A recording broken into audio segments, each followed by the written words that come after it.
Seigneur,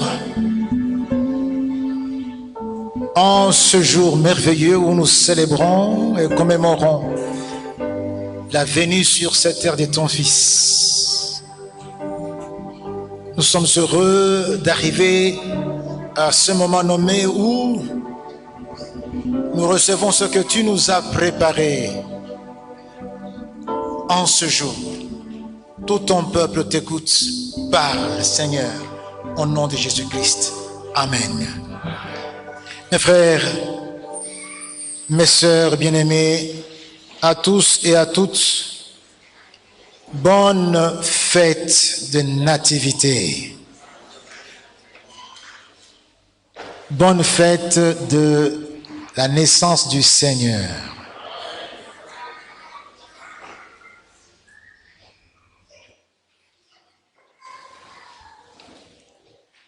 Aux voisins et à la voisine, dites bonne fête de Noël.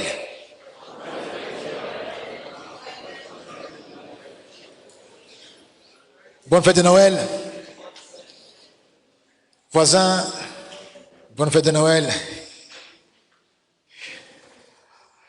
Amen. Dieu soit loué. Mes frères, c'est un sujet de joie que nous arrivions en cette date. Nous étions nombreux à entrer dans l'année 2020. Vous savez, mes frères, vous avez tous appris, des milliers et des milliers nous ont quittés. Oui, nous savons qu'on meurt chaque année, mais cette année, il y a eu encore plus de morts à cause des circonstances que vous connaissez. Grâce à Dieu, vous et moi, nous entrons dans cette nouvelle, dans cette fin d'année, et nous avons l'occasion de célébrer la Noël 2020. À Lingala, je dirais, Esengoto, Esengote. Aujourd'hui, mes frères, nous avons ce sujet que j'ai le plaisir de partager avec vous, de la première venue de Jésus.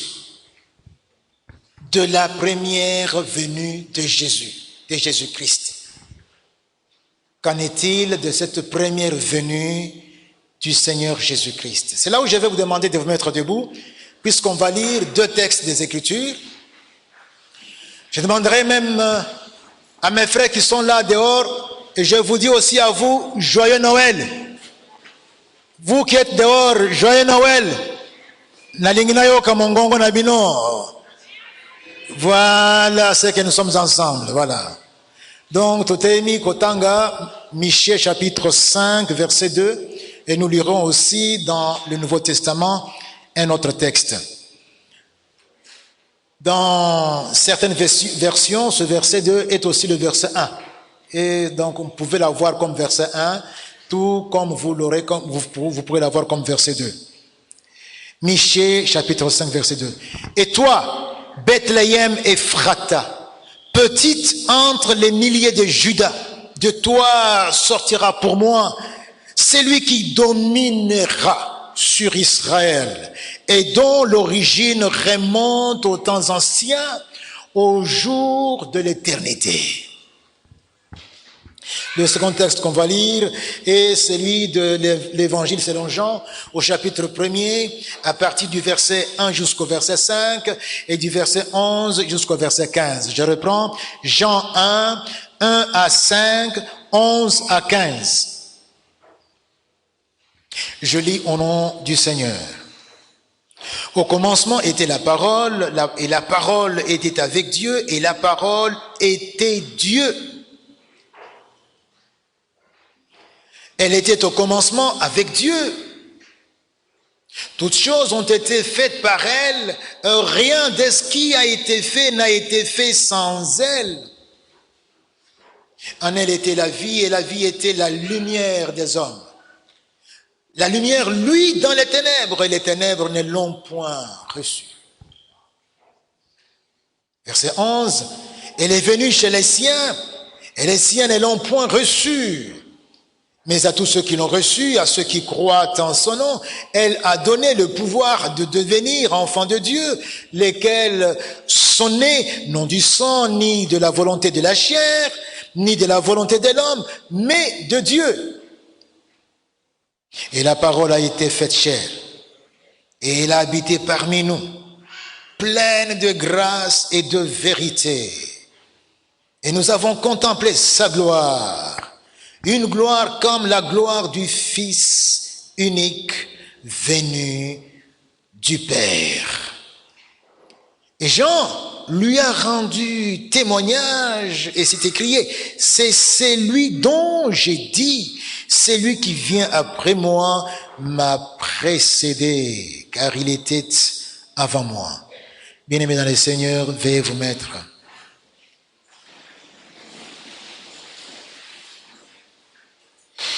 De la première venue du Seigneur Jésus-Christ. Mes frères, mes sœurs, nous célébrons aujourd'hui un grand événement, sinon le plus grand qui soit. C'est à mon avis le plus grand événement qui soit advenu sur cette terre des hommes dans l'histoire des humains. Et il n'y en a jamais eu d'aussi grand que ça, et il n'y en aura plus jamais, jamais, jamais. Tenez, mes frères, pour nous fixer, Michée remonte jusqu'au jour de l'éternité pour parler de celui qui devait venir nous sauver. Il est rejoint par Pierre dans sa première épître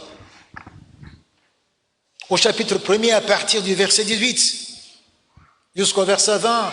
Pierre abonde dans le même discours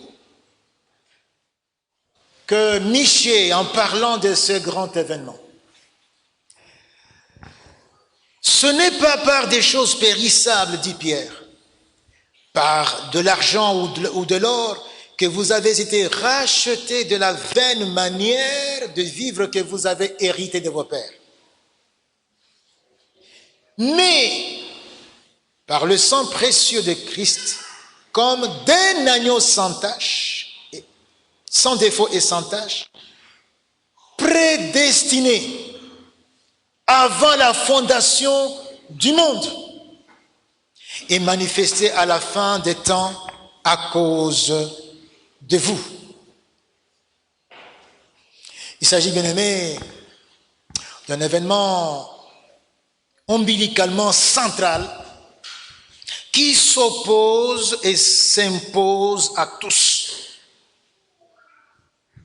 C'est un événement qui met d'accord ceux qui sont hostiles à Dieu et à son Christ, ceux qui l'adorent et le servent. Ils sont d'accord sur ce grand événement. De quel événement s'agit-il? Il s'agit de la venue de Jésus-Christ sur la terre. Bien aimé, vous savez très bien que notre vie est circonscrite dans deux dimensions, temps et espace. Et pour ne parler que de la dimension temps, la ligne de temps se retrouve être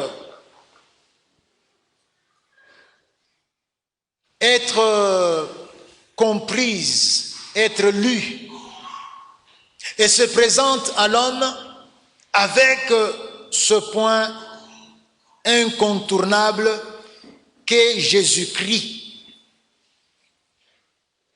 Quand il est question du temps, c'est soit avant Jésus-Christ, soit après Jésus-Christ. Nous sommes dans l'an 2020 et finissant. Ça veut dire 2020 après Jésus-Christ. Et lorsque vous avez des événements qui sont arrivés avant Jésus-Christ, on dit telle année avant Jésus-Christ.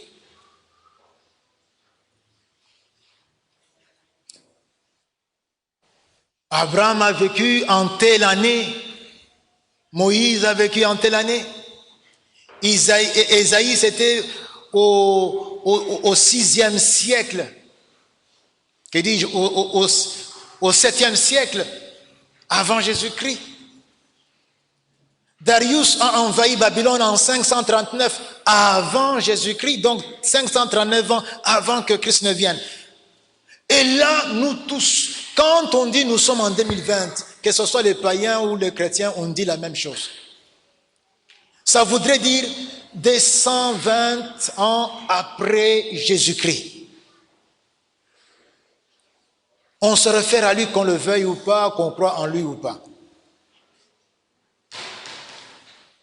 Et là, nous sommes d'accord.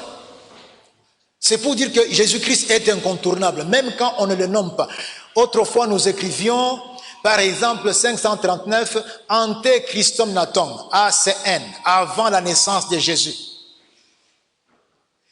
Ou encore 2020, post-Christum Natum, 2020, après Jésus-Christ, après la naissance de Jésus-Christ.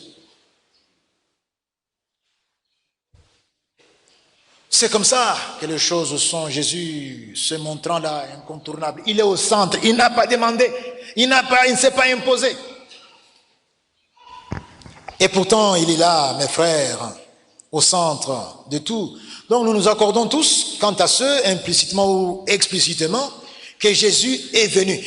Quand tu dis tout simplement que nous sommes en 2020, ou tel événement a eu lieu dans les années 60, par exemple l'Empire romain dominé sur la Méditerranée vers les années 60, quand tu dis ça, ça voudrait dire que tu reconnais qu'un certain Jésus historiquement est venu sur la terre.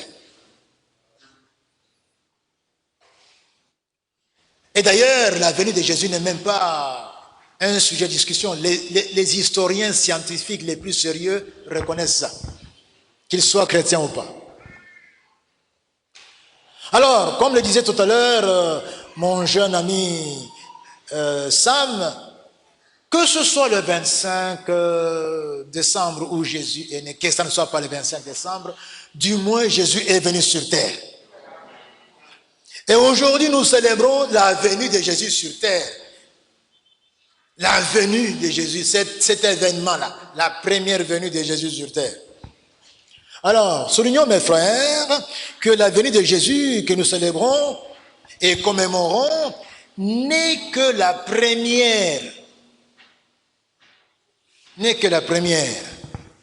En effet, une autre, la dernière, est aussi prévue. Aujourd'hui, comme je l'ai dit, le Seigneur m'a mis à cœur de partager avec vous ce sujet, mais je vais le faire en 3 points. Ce sont les 3 vérités caractéristiques relatives à cette première venue de notre merveilleux Seigneur Jésus-Christ. Et ces éléments que je vais ici relever hissent Jésus au plus haut point, au-dessus de tout autre être humain, quelque grand qu'il soit. Jésus devient unique. Jésus devient souverainement élevé quand on veut le mettre sur la table de comparaison avec d'autres humains. Oui, Jésus est un homme parce que il est né d'un être humain, il a vécu. Mais lorsque on considère certains paramètres, par exemple ce qu'on va évoquer ici, on va réaliser que il n'y a pas de mesure commune pour qu'on le compare à d'autres humains, quelque grands qu'ils soient. Et nous avons l'occasion de recevoir ces éléments et de méditer là-dessus en une occasion comme celle-ci. Le premier paramètre, une naissance spécialement unique. Une naissance spécialement unique. Ça n'a jamais eu lieu, ça n'aura jamais eu lieu une telle naissance. Et quand je parle d'une naissance spécialement unique, mes frères, c'est vrai que je fais allusion à la naissance virginale, au sujet de laquelle d'ailleurs la Bible se charge abondamment d'établir la véracité. Par exemple, nous avons un des multiples exemples qui est évoqué ici dans le dialogue que l'ange Gabriel a avec Marie dans l'Évangile selon Luc au chapitre 1er, versets 31 à 35. Luc 1, 31 à 35 et 38 aussi. L'ange dit à Marie, voici, tu deviendras enceinte et tu enfanteras un fils et tu lui donneras le nom de Jésus. Il sera grand et sera appelé fils du Très-Haut. Et le Seigneur Dieu lui donnera le trône de David son père. Il régnera sur la maison de Jacob éternellement et son règne n'aura point de fin. Marie dit à l'ange, écoutez la question, comment cela se fera-t-il puisque je ne connais point d'homme? Et l'ange de lui répondre, le Saint-Esprit viendra sur toi et la puissance du Très-Haut te couvrira de son ombre. C'est pourquoi le Saint-Enfant qui naîtra de toi sera appelé Fils de Dieu. Quelqu'un dit Fils de Dieu. Fils de Dieu.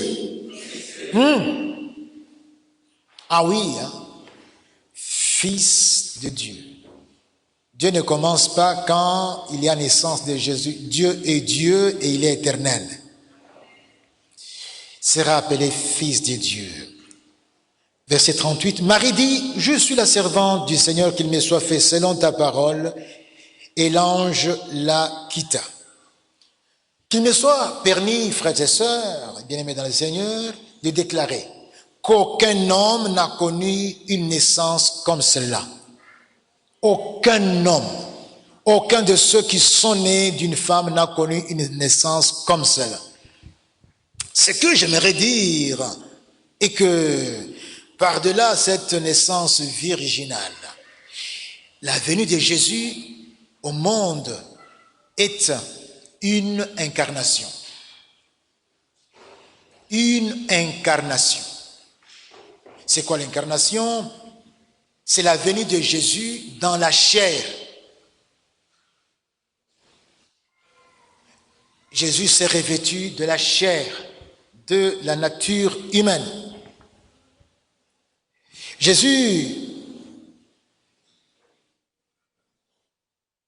c'est celui dont le jour remonte aux temps anciens de l'éternité, comme on a lu dans Michée chapitre 5. Mais aussi dans le prologue de Jean, il est parlé de lui comme étant la parole éternelle. La parole éternelle, le logos éternel. Notons, mes frères, que l'incarnation, c'est-à-dire la venue de Jésus dans la chair, a rendu possible l'expiation. L'expiation, donc le sacrifice sanglant de Jésus comme rançon pour notre péché. Il fallait une chair pour l'expiation, pour qu'il y ait la crucifixion, que Jésus se sacrifie. C'était une parenthèse que j'ouvre et que je ferme. Jean le présente à cet effet comme étant l'agneau de Dieu qui ôte le péché du monde. Paul revient sur cette vérité dans Romains 8, verset 3. Il en parle dans beaucoup d'endroits, mais j'ai choisi Romains 8, verset 3. Car, chose impossible à la loi, parce que la chair la rendait sans force, Dieu a condamné le péché dans la chair, en envoyant à cause du péché son propre Fils dans une chair semblable à celle du péché. Jésus donc, mes frères, si vous comprenez bien, puisqu'il a été envoyé, puisqu'il a revêtu la chair, ça voudrait dire que Jésus a préexisté à sa naissance. Au moment où Jésus naissait, Jésus existait de toute éternité. Jésus existe de toute éternité.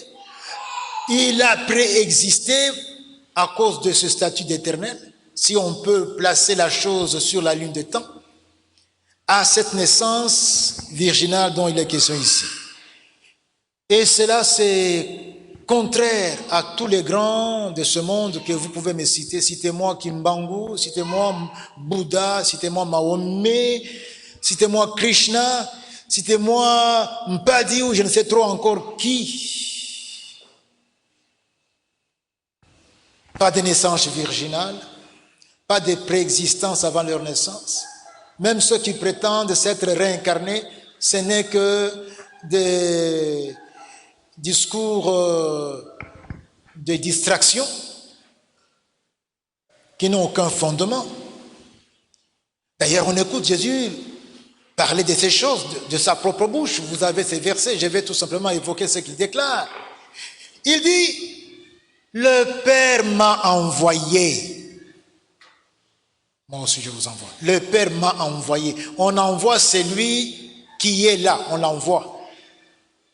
Il dira aussi, je suis descendu des cieux. Quand vous me voyez là, je ne suis pas, je n'ai pas commencé quand je venais au monde là. Je suis descendu des cieux pour faire non ma volonté, mais la volonté de mon Père.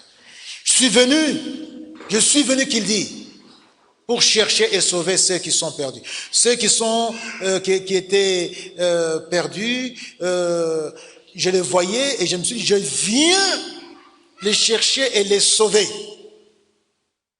Donc quand vous me voyez ici, je viens de quelque part pour chercher et sauver ceux qui étaient perdus. Il dit ceci dans la prière sacerdotale, nous sommes au chapitre 17, verset 5.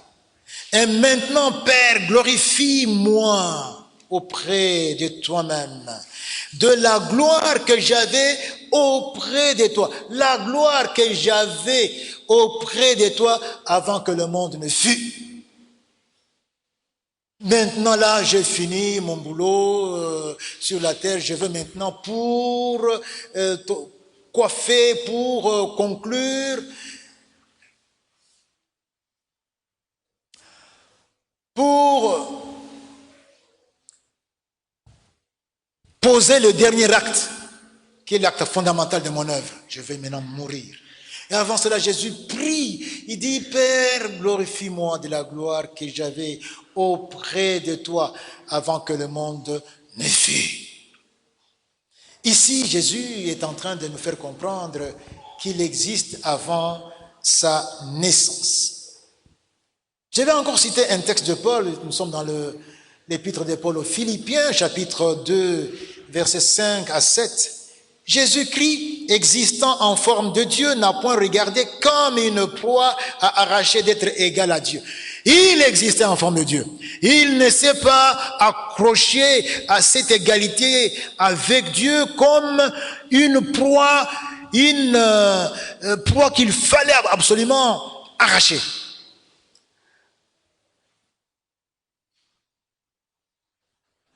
Mais il s'est dépouillé. Il s'est dépouillé de cette gloire, de cette apparence divine. Il s'est dépouillé en prenant une forme de serviteur et en devenant semblable aux hommes. Quand il naissait là, il était comme n'importe quel bébé qui naissait, fragile et tout à fait vulnérable. Il a paru comme un simple homme, mes frères. Alléluia. Alléluia. Mais avant cela, il est le Dieu Tout-Puissant, le Créateur, bien sûr, qui a fait tout ce qui existe ici. Il est venu comme un simple homme. Il s'est abaissé, on sait très bien. Et il a obéi et s'est abaissé jusqu'à la mort, et à la mort de la croix, ça on le sait aussi. Naissance unique, particulièrement unique. Là, c'est un paramètre qui hisse Jésus au-dessus de tout autre être humain, infiniment au-dessus. Donc, quand nous célébrons la naissance de Jésus, quand nous célébrons sa première venue, ayons en l'esprit qu'il est au-dessus. C'est pourquoi même quand nous l'adorons, nous sommes à genoux devant lui. Il y en a même qui se couchent à ses pieds. Il mérite ça. Deuxième paramètre, mes frères, c'est l'œuvre de Jésus sur la terre. Ce que Jésus est venu faire sur la terre. Lorsque nous regardons tous les hommes, quand on parle de leur œuvre, ça se résume à ce qu'ils ont laissé derrière eux comme trace. Abotiba na ebele, Atongiba infrastructure andenge. Il a écrit comme notre frère Senghor, comme Lamartine, ou encore comme César Auguste, ou encore Cicéron. Il a écrit, il a laissé des institutions, des partis politiques, il est l'autorité morale, des faits qu'on peut voir. Il est l'auteur de telles idées, c'est lui qui a initié le prix Nobel pour la science, pour la paix. Mais aussi, il y a certaines traces qui sont tout à fait ravageuses, des traces comme celle de quelqu'un comme Hitler Adolf. Jusqu'aujourd'hui, en Allemagne, on ne donne pas le nom en Allemagne ou en Autriche, le nom d'Hitler et même le prénom d'Adolf, on n'en veut pas. Qu'est-ce qui nous a laissé? La Deuxième Guerre, qui a encore des conséquences jusqu'aujourd'hui. Voilà, quand on regarde ce que les hommes ont fait, on a cela. Mais l'œuvre pour laquelle Jésus-Christ était venu sur cette terre, c'était sa mort et sa résurrection. Quelqu'un dit Amen. Alors, tous les grands de ce monde ont eu pour fin, après qu'ils ont fait tout ce qu'ils ont fait, la mort, leur décès. Ils ne sont plus, on n'en parle plus. Tous les grands que vous connaissez. Nous avons vécu à l'époque où Mobutu faisait trembler non seulement le Congo, donc la RDC ici, mais l'Afrique et le monde. Je vois les films où les ministres belges tremblant devant Mobutu. Quand Mobutu vient en Belgique, il est comme ça. Il tremble devant lui. Le Jacques Chirac ici le flatte. Oh, maréchal, toujours jeune. Comment tu fais pour être jeune? Le flattant, Mobutu faisait trembler. Mais maintenant, ça fait maintenant 2 autres présidents on ne parle plus de Mobutu. Donc la mort signe la fin de tout. La fin de tout. Et dans leur tombe se trouve leur reste, leur corps décomposé ou momifié. On trouve cela. Mais dans la tombe de Jésus, puisqu'elle est quelque part, si vous la trouviez, il n'y a rien. En effet, mes frères, le décès de Jésus n'a pas sonné le glas à son existence, encore moins à son travail. Quand Jésus mourait, il est allé à la croix combattre à la croix. Il a combattu et triomphé pour toi.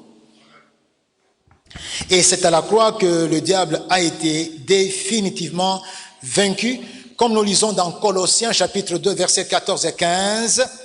Jésus, il a effacé l'acte dont les ordonnances nous condamnaient et qui subsistait contre nous. Et il l'a détruit en le clouant à la croix.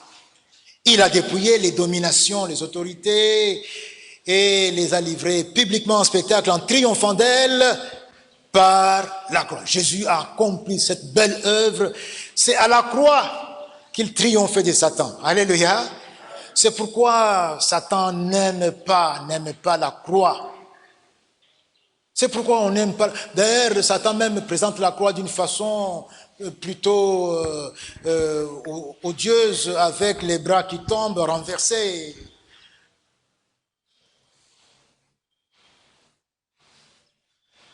Parce qu'il n'aime pas la croix. Et la croix rappelle Jésus. Le nom de Jésus, c'est le nom le plus puissant qui soit. Pourquoi? Parce qu'il a vaincu Jésus à la croix. Quand tu as ce nom devant Satan, toute la horde de l'enfer et tous ceux qui l'accompagnent, ils fuient, ils détalent. Vous êtes parmi les occultistes ou les sorciers ou je ne sais trop qui, cite le nom de Jésus, tous ils vont tomber, ils vont fuir. Vous êtes malmené, par exemple, vous avez l'air d'être électrisé et on est en train de vous tenir là à la cou, vous ne savez pas respirer. Cite le nom de Jésus. Pendant que vous êtes endormis là. Jésus, Jésus. Ne faites même pas des prières. Jésus. Et tu vas te retrouver délivré. C'est comme ça. Le nom de Jésus. Pourquoi? Parce qu'il a vaincu à la croix de Golgotha. Et c'est l'œuvre pour laquelle il était venu pour la toute première fois. Mes frères et mes sœurs, on passe à la troisième, à cette troisième dimension où on voit ce que Jésus accomplit. Il y a le paramètre tout à fait particulier qui ressort, qui n'est que à Jésus et à Jésus seul. Regardez, c'est la première venue qui annonce la deuxième.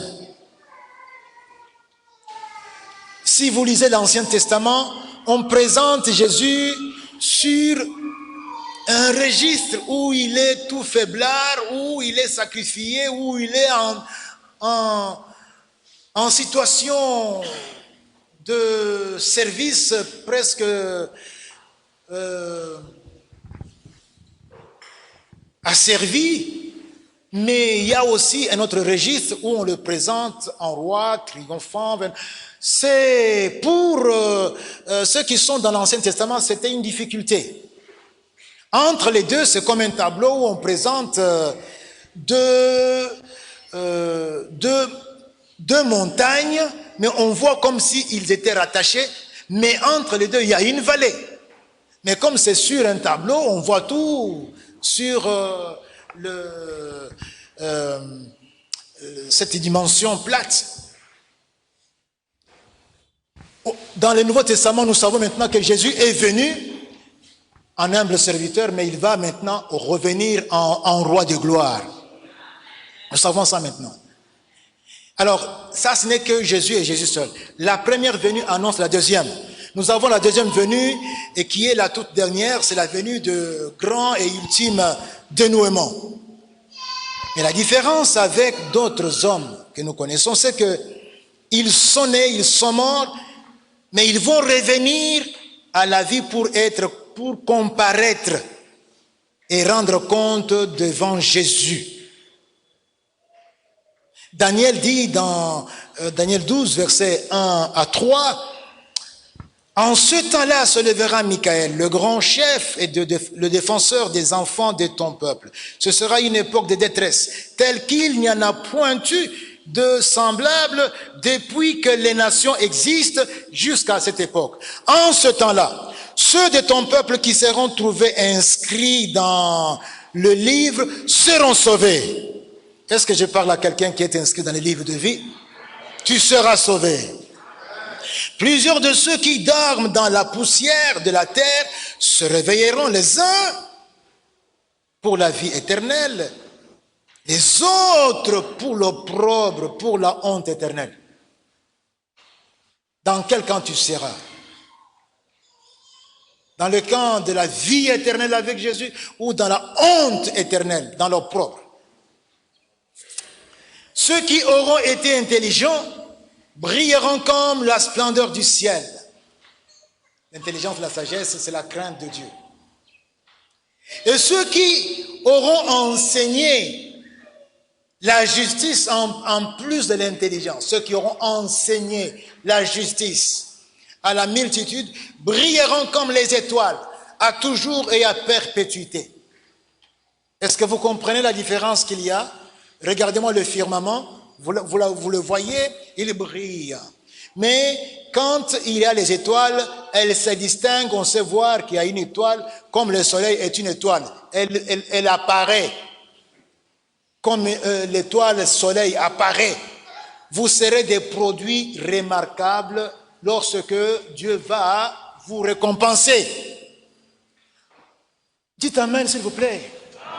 À moins que vous refusiez d'annoncer, de prêcher la parole à temps et à contre-temps.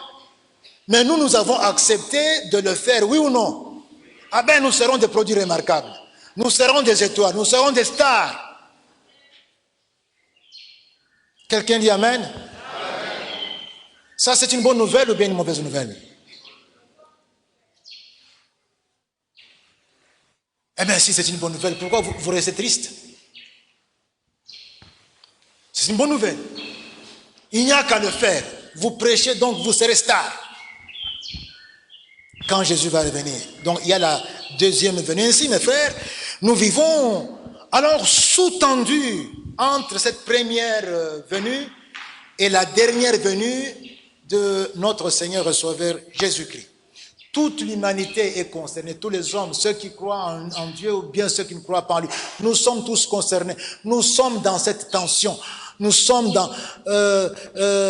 écartelés ou en progressant entre ces tandems, première venue et deuxième venue.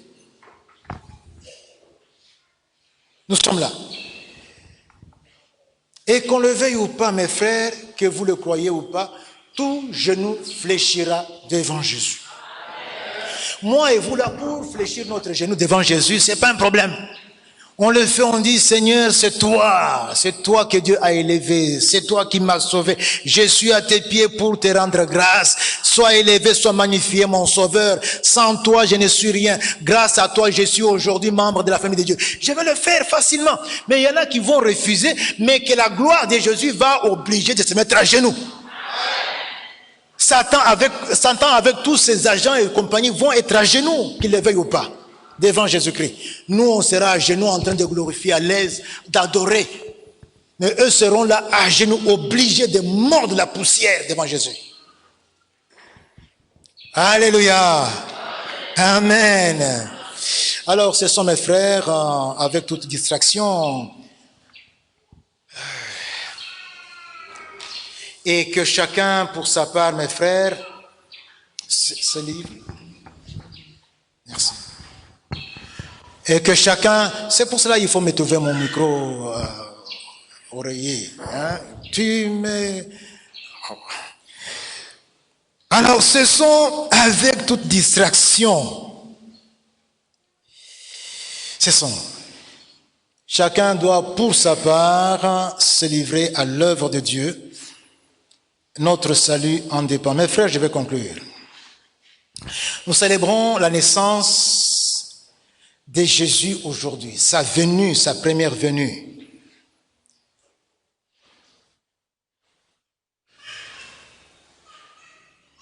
Que ça ne soit pas, mes frères, une simple réjouissance passagère. Noël, Noël, Noël. Comme j'en ai vu hier, l'autre, quand je venais ici la nuit. Noël, Noël, Noël. Donc il ne sait même pas tenir sur ses pieds. Noël, non. Ce n'est pas cela qui est attendu de nous. Ce n'est pas cette célébration-là. Nous devons, c'est vrai, nous réjouir, célébrer, puisque le Seigneur est venu. Le salut de l'humanité est venu jusqu'à nous. Notre Messie est venu nous chercher et nous sauver. Par contre, mes frères, vivons cela comme une interpellation. Une interpellation.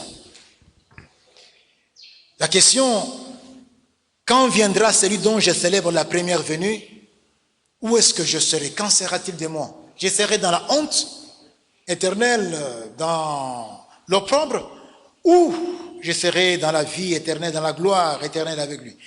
Serai-je reçu ou rejeté par Jésus?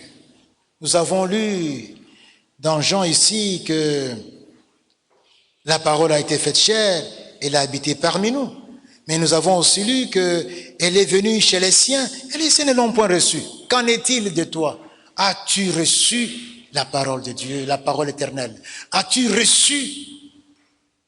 Est-ce que, je vous dis bien mes frères, ce n'est pas parce que vous venez tous les jours dans cette église que ça suffit, parce que vous servez dans une structure que ça suffit. Recevoir Jésus est une question. J'insiste bien, je voudrais bien qu'on me comprenne.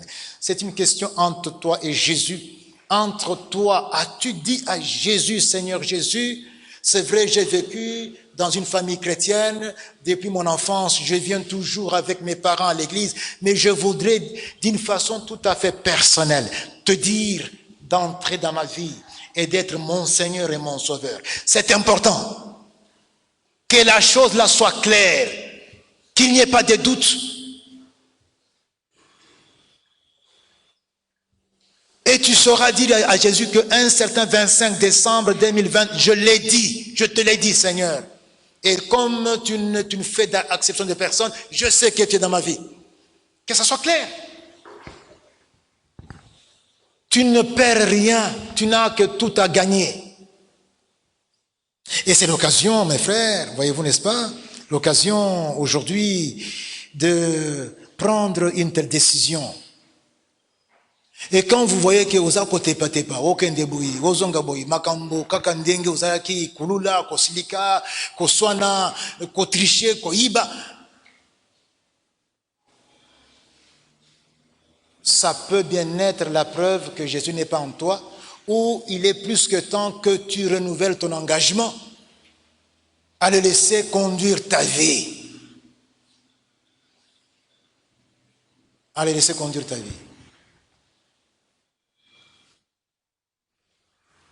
J'aimerais que nous prions, qu'on prie.